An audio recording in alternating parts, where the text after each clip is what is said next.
Çfarë janë nishanet dhe si t'i dallojmë nishanet e rrezikshëm?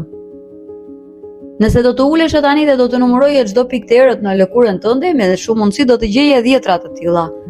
Disa i kemi që nga lindja, disa na janë shfaqur rrugës, po flasim për nishanet. Për pjesën më të madhe të kohës ne thjesht bashkëtojmë me ta dhe nuk i vëmë re. Por me siguri të paktën një herë në jetë ke parë një nishan që ka ndryshuar formë ose ngjyrë dhe të ka kapur paniku, po sikur të jetë diçka e keqe? Sot do të flasim për shëndetin e lëkurës sonë. Do të shpjegojmë thjesht se çfarë janë nishanet dhe pse krijohen, dhe më e rëndësishmja, si t'i dallojmë nishanet krejtësisht të pavajshëm nga ata që mund të jenë të rrezikshëm. Përpara se të fillojmë, bëj një subscribe që të kujdesesh më mirë për shëndetin tënd dhe le të zbulojmë rregullin e art. Çfarë janë nishanet në të vërtetë? Në gjuhën mjekësore nishanet quhen nevi, por çfarë janë ato biologjikisht? Në lëkurën tonë ne kemi disa qeliza speciale të quajtura melanocite, të cilat prodhojnë melaninën, pigmentin që i jep ngjyrë lëkurës tonë, sidomos kur ekspozohemi në diell. Normalisht këto qeliza janë të shpërndara në mënyrë të barabartë, por ndonjëherë për arsye gjenetike ose nga ekspozimi në diell, një grupi i këtyre qelizave grumbullohet së bashku në një vend të vetëm. Ky grumbullim krijon atë që ne e shohim si nishan. Shumica e nishaneve shfaqen gjatë fëmijërisë dhe adoleshencës dhe është plotësisht normale që një person i rritur të ketë midis 10 dhe 40 nishane në trup. A ka nishane të rrezikshëm? Përgjigjja e shkurtër është po, ka, por mos u panikoni. Shumica dërmuese e nishaneve janë benign, pra krejtësisht të padëmshëm. Problemi lind kur këto qeliza melanocitet pësojnë një mutacion gjenetik, shpesh i nxitur nga dëmtimi i rrezeve ultraviolet të diellit ose solariumeve, dhe kthehen në një tumor malign të lëkurës që quhet melanom. Melanoma mund të zhvillohet nga një nishan ekzistues që pëson ndryshime, ose mund të shfaqet si një pikë e re errët në lëkurë. Lajmi i mirë është se nëse kapet herët, melanoma është pothuajse 100% e shërueshme. Prandaj sekreti i vetëm është vetkontrolli.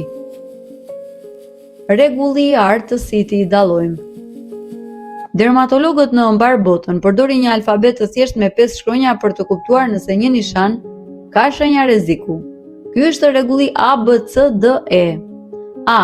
Asimetria. Mendoni sikur e ndani nishanin me një vi në mes. Nëse gjysma e djathtë nuk përputhet fare me gjysmën e majt, kjo është një shenjë paralajmëruese. Nishanet e mirë zakonisht janë simetrik të rrumbullakët ose oval. B. Kufijt, borders. Nishanet e sigurt kanë kufij të qartë dhe të lëmuar. Nëse kufijt e nishanit tuaj janë të dhëmbëzuar, të turbullt, apo duken sikur shpërhapen në lëkurë, duhet kontrolluar. C. Ngjyra, color. Një nishan normal ka një ngjyrë të njëtrajtshme, gështenj, kafe ose të zezë. Nëse një nishan ka disa nuanca të ndryshme brenda vetes, për shembull pak kafe, pak e zezë, roz apo edhe e bardhë, kjo është një shenjë alarmi. D. Diametri. Nëse nishani është më i madh se 6 mm, sa goma e një lapsi plumë, duhet mbajtur në vëzhgim. Megjithatë, edhe melanomat mund të jenë ndonjëherë më të vogla. E. Evolucioni. Kjo është shkronja më e rëndësishme. Nëse nishani ndryshon me kalimin e kohës, nëse rritet, ndryshon ngjyrë, fillon të kruhet, të rrjedh gjak apo të krijohet kore sipër, shkoni menjëherë te mjeku. Çfarë duhet të bëni dhe si t'i mbroni? Nëse vini re qoftë edhe një nga këto shenja të rregullit ABCDE, hapi i vetëm i dur është të lini një takim me një dermatolog. Mjeku do ta shikojë nishanin me një pajisje speciale të quajtur dermatoskop dhe do të përcaktojë me saktësi nëse ka vend për shqetësim. Dhe mos harroni parandalimin. Krem me SPF. Përdorni krem mbrojtës ndaj diellit çdo ditë, jo vetëm në plazh. Rrezet ultraviolet janë shkaktari numër 1 i mutacionit të nishaneve. Harroni solariumet. Solariumi rrit në mënyrë drastike rrezikun për kancer lëkure.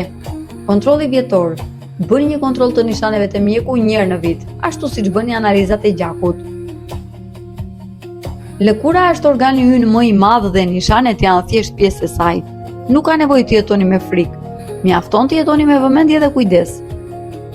Nëse kjo video ju duket dobishme, ju lutem na mbështetni me një like dhe ndajini me familjarët tuaj. Ky informacion vërtet mund të shpëtojë një jetë. Më shkruani në komentar, kontrolloni rregullisht nishanet tuaja? Kujdesuni për veten dhe vendosni kremin e diellit. Shihemi në videon e radhës.